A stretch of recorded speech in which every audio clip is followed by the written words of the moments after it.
That's Nick. And that's Joseph. And today we're here to talk about GAZER. the directorial debut of Ryan J. Sloan, which premiered at the 2024 Cannes Film Festival in the director's fortnight. Metrograph Pictures is releasing it in New York, April 4th, 2025, and then rolling out to Los Angeles, April 11th. Did you say directorial debut? Yes. Okay. Which he co-wrote with the lead star of the film, Ariella Mastroianni. What is GAZER about? Frankie, a young mother with dyschronometria, struggles to perceive time. Using cassette tapes for guidance, she takes a risky job from a mysterious woman to support her family, unaware of the dark consequences that await. What is your pull quote? Would you like to hear about my disorder? Valentina. Time is not on the side of GAZER's protagonist, nor its shambling ersatz neo-noir narrative, siphoned from various auteur aesthetics, of whom unavoidable comparison to suggests a better edit would have benefited this film's capabilities. Mine. GAZER has some interesting ideas, but the overall result feels tedious. I guess this took over 2 years to shoot. I mean, premiering in Cannes is a big deal, and this was, as Faye Dunaway would say, the talk of Europe and all of Cannes. So this, I tried to see this there, but it was getting a lot of really great buzz. But I have to say, it feels, I don't know. I didn't really care for it. I am so sorry to say I did not care for this thing, but what did I like? The vibe of the film. I really liked the cinematography. Matthews Bastos was the cinematographer. Yes, I think it does look really interesting. And then considering that it took 2 years to film, it visually seems cohesive. Yeah, I like the score and the sound editing. Sure. But I think the story feels, there's just no payoff. This movie is too long. It's shambolic. You're going to compare it to so many other things, most notably Memento. Well, let's get back to that, because the gimmick of the main character having this condition where she struggles to perceive time, I feel like it really does not serve a purpose. So I felt like I was waiting for a long time for it to materialize into something I could use. Well, the film seems as if it's struggling to perceive time. But, and I'm so sorry to say this, but I think the thing that really threw me off was the acting. The lead, I think, is fine. I think Ariella Mastroianni is fine, but fine, like barely fine to me. Oh, she seems so fragile. Little She's spirit. super cute. I like her screen presence. Needs to mind her own business, I think. She doesn't need to mind her own business. This character. Almost anybody else, like there's that scene with the doctor who's kind of explaining her degradation of her disorder. Like his office, his acting, all of that distracting. A police officer later also, I didn't get this, but we do get. Let's keep going. The lady who finds the tape recorder, finds her recording her on the cassette tape. Oh, I was gonna shout out a complimentary to Marcia DeBonis, that's a character actor I like. Oh. But she's always kind of like a goofball energy. Do you remember her from Funny Pages? I remember Funny Pages. She's the one that hires that kid to transcribe for her. That's her? Yeah, she's been in so many things. I also think the writing is, I wrote down quite a bit of dialogue that I won't go through, but that I found kind of questionable. Yes, and I think, I'm assuming a lot of that kind of seems spackled together after they've had to make lots of different decisions. But it is a weird, it is a weird vibe, New Jersey vibe to it though. I mean, the neighbor Sheila, her sitting outside with that other lady, I thought that was kind of oddly written, and the delivery was strange. The man working at the hotel. Oh yes. I thought that was like. Well, because I was hoping, because it's a very analog seeming film, which we could get into, but this is set in modern times, and that man takes a bribe from Frankie to give information about a tenant, and it's like there would be cameras still everywhere. I don't know. Okay, the story is that this woman, Frankie, what do we know about her? She has this condition, dyschronometria, which means she has difficulty perceiving time. And I was reading about it, and it's not as like fantastic as it sounds reading it. It's just like usually due to some sort of like brain damage. People, it almost, the way I was reading how it's described, manifests almost like ADD. Sure, yeah, because when they do the test, it's like, okay, tap this thing every second or turn this page every 30 seconds. And so people with this condition can do it for a minute, But then after a while, they totally lose focus. So it's rather dull disorder, you're saying? It's not that, I mean, to the people who are suffering, I'm sure it can be catastrophic. But reading about it after I saw this movie, it's like, oh, it's not as glamorous as it might seem. But this disorder seems to be the result of maybe, well, I don't know, because she was married, had a kid. The husband, we know, killed himself. And maybe she was under suspicion, but clearly she's not in prison, so I guess she wasn't found to be responsible. And then her daughter was taken away from her, and it's not clear if it's because of being under suspicion of killing the dad or because of her degenerative disorder, which we're told by the doctor in kind of a crunchy scene. Kind of. He's like, girl, you might as well go on ahead and check into the nursing home. Like, what? Yeah, here's some pamphlets. And he's sitting in this wood panel, what looks like a trailer home. I was like, seeing the state of his office, I was like, girl, you need a second opinion. Literally, I wrote down, you need a second opinion. And then he tells her, if it were me, I would do the same. Like, okay. But she's working at a gas station, gets fired because she can't focus. But she has this thought that I have to make $10,000 to give to my daughter. So there's that in the background that I need to make this money to give my daughter. I mean, I know it's Jersey, but how far is that going to go anywhere? Then we know that the mother-in-law, so the daughter's grandmother, is raising her and clearly does not want to let Frankie see her daughter. We don't understand anything about custody, why she's there, but that's what's happening. So Frankie gets fired and is stressed out because she listens to cassettes. And these are cassettes she's recorded, and they're basically like practices to help her stay focused, which we need to get back to because that doesn't make any sense to me. They seem like a waste of her time. Yes. Of which she doesn't have much left, apparently. And I got tired of hearing that. Yes. But she is also like, she roams the streets listening to these cassettes and is like kind of a peeping Tom. When she also goes to these Suicide Survivors Anonymous meetings and meets this woman named Paige. And Paige confronts her like, bitch, I saw you staring through my window. What's up with that? And that's when we learn, oh, well, I have this disorder and I listen to these cassettes while I look at people and imagine what their lives must be like. And that helps me focus. Which doesn't make sense. In fact, Let's get to it because I can't stop thinking about how crazy that sounds. So this lady likes to walk the streets staring at people, making up stories about them so that she can focus. On what? You're wasting your time. She'd probably be better off sitting in her apartment losing focus because at least there's a chance that she could get something done. But doing this shit is guaranteed to get nothing done. Well, that approach, now that we're talking about it, sounds very beat. The beat generation method. But Paige confronts her and then is like, well, let's be friends. I'll take you to dinner. So they go to this diner and immediately Frankie asks the server, y'all hiring? No. And that's when Paige picks up on it like, oh, you need money?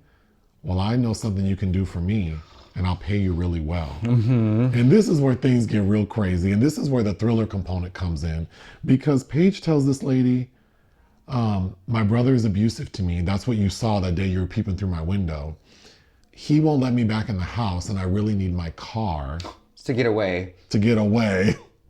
So can you break into my apartment, get the keys and take the car? I'll pay you $3,000. Frankie's dumbass says, okay.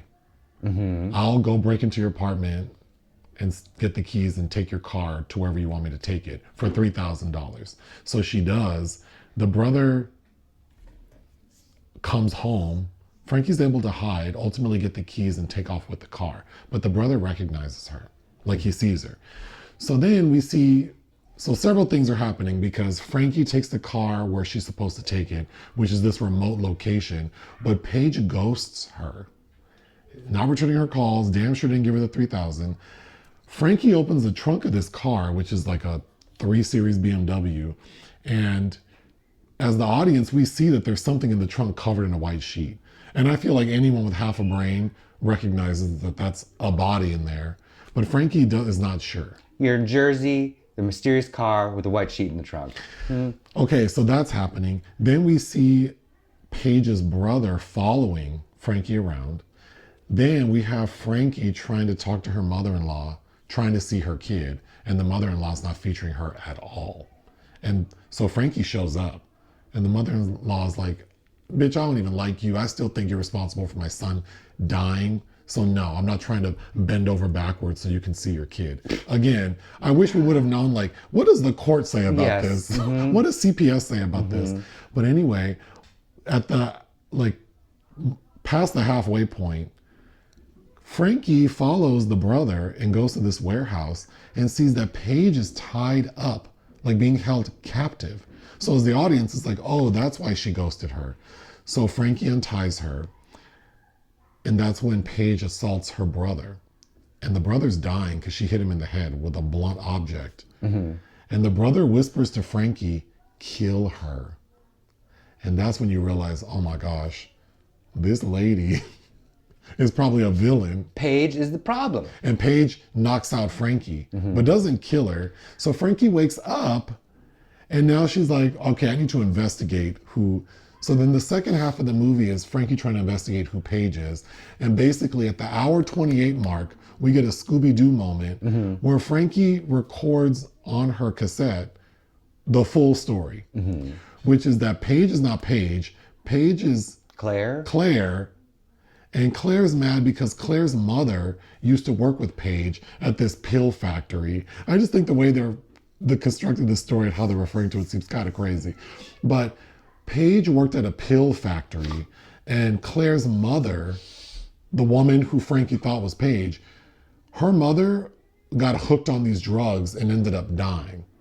So Claire killed Paige to get like revenge for getting her mother hooked on these pills. Assumed her identity To Frankie with the goal of like pinning it on her. So that's why she set this lady up and had her drive this car with the dead body, so her fingerprints are everywhere, and placed her at the scene of the crime, knowing that the police would follow Frankie. And that's what they do. So the very end of the movie is the detectives are hot on her trail. Like they show up at her apartment. Frankie's able to leave, goes to her mother-in-law's house, kidnaps her daughter, and drives off. And we see in the rearview mirror that the police are... We see a red light. What did you assume that was? Well, like she's also telling the daughter to tell her like a story about what's going on around her. So I think she's kind of lost. So it's a very ambiguous ending, but I don't think it's a very hopeful one. For sure, Frankie's hemmed up because not only is she wanted for murder, but her mother-in-law was actively calling the police as she was stealing her kid. So you don't think the sequel would be Frankie Goes to Hollywood? Ugh. I'm so sorry. The title kept making me, I kept wanting to say Gozer from Ghostbusters. I did too. At one point towards the end of the film, Frankie's injured and she's wearing this headband. And also all I could think of was The Karate Kid. Sure. How she looked in that sweaty thing. But it's like I wanted to like things about it because it has some very obvious references, I think. But I think goes past the tipping point of homage to just being kind of, I don't know, taking. But of course, Memento. But there's a part where there's these fantasy sequences where you get some like Cronenbergian body horror. I think specifically Videodrome, where she pulls the tape out of the guy's head. I mean, that is like lifted exactly from that film. I think. Well, and also there's like this meat cube that has an eyeball and spits out like what looks like an umbilical cord / penis that she inserts in her navel. That I could totally see Videodrome. That just almost seemed like we need something intense and interesting and graphic to spackle in here on this narrative that doesn't really make any sense or go anywhere. But I think it's earned. It's getting compared to David Lynch, and I suppose there's a sense of, and this is a really nice comparison, and I don't think it fits, but I like Laura Palmer and Antonioni's Blow Up. Like it has strange vibes like that. I think the brother, Paige's brother, in that when she breaks into his apartment, she sees is she driving for some company named Du Maurier. Du Maurier keeps getting brought up, which, you know, I'm assuming is a Hitchcock reference because he adapted a couple Du Maurier properties, most notably Rebecca, about a woman being obsessed with another woman, etc. I'm just going to go through my notes. So Frankie and this damn cassette player. It's modern time. She's recording all this stuff on this like old school Walkman. and listening to it with like her little headphones. And we see that in her home, she has a bunch of cassettes, and we learn that she keeps her money in those cassettes, which of course made me think of Chris Rock saying, if you want to hide your money from burglars, put it in your books because no one reads. And he didn't say it that nicely. But when we see her money stashed, she has it broken up into 3 categories. Her daughter, Cynthia, food, and rent. And I thought it was funny because this lady is so little. And her food stash was pretty hefty. She's like a little mouse. Like, yeah. I don't think you eat that much food. Nibbles, girl. But, okay, I still had hope because I'm thinking, oh, this, whatever it's called, dyschronometria, it's going to play a part in something. And then someone says, how can time heal you if you don't even feel time passing? And I thought, ooh, that's a good line. It's a good line dropped in here the way it is. That sounds like someone was really stoned. They're like, yeah. But then but her condition doesn't really play a part in anything, except that that's what keeps her out in these streets as a peeping Tom. Meandering. Not good at investigating, by the way. Not good at all. No, and the thing that gets her hemmed up with Paige/Claire, which makes me think of Gary Gregg from The White Lotus, is that she's at a Suicide Survivors Anonymous meeting. So it's not even her condition that links her up with the killer. So really, I just kind of resent the fact that we get this really sort of odd condition that... What's the line from that song? Just see what condition your condition is in. Oh. But yeah, I was bothered by the fact that this interesting condition ends up really serving no purpose except making this woman seem handicapped. I would have preferred that she just have some sort of like terminal thing, so her time's limited, and then why is her kid not with her? I think, yeah, the stakes could have been modified differently to make more sense. It disappointed me and was aggravating me in a way like this film we reviewed, I think 5 years ago now, called Censor, where that one woman is looking for her sister, and it's also set in the 80s, so the video nasty area. Yes. And I think that film also made the mistake of being so obsessed with the aesthetic that it forgets that you really need to do other things. Well, then speaking of another film we reviewed, The Disappearance at Clifton Hill. I'm surprised that you remembered that film. Well, because I remember liking that movie because the vibe. It's like very industrial, working class area. I recall it being winter. Right, it's Niagara Falls, I think. And then like the main character it's a thriller, and the main character, this young woman trying to figure things out. And because it's kind of bare bones in the way this film is, but I think the performances in The Disappearance are stronger. You also get Cronenberg making a cameo. And he's actually in the film acting. But yeah, I just... I felt like I wanted to, and also, this crew that put this together at over 2 years. I mean, that in itself, that's kind of reminds me of Sam Raimi doing The Evil Dead. But, arguably that original film is kind of, messy. But this does feel too long. And at the 1 hour mark, Frankie's character says, I have this sick feeling in my stomach that something terrible will happen or will happen. And I was like... Not at the hour mark.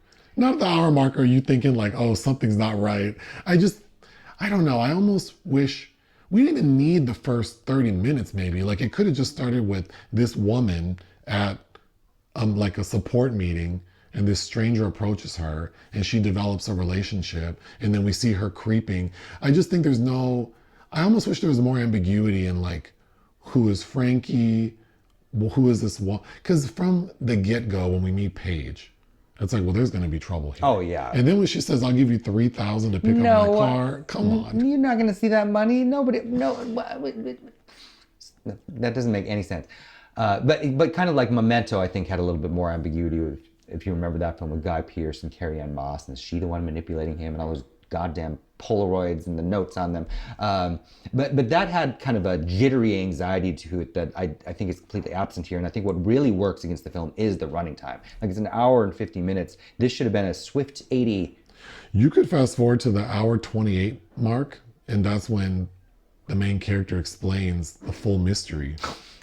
Okay, when Frankie finally gets on the phone with her daughter, the little girl says, "You're not broken like Daddy was, are you?" I was like, oh no, not that this. was bad dialogue. Not this. Then Paige/Claire finally catches up to Frankie and forces her to take all her pills. We never learn what those pills are. We just know that she's on medication, which causes her to pass out.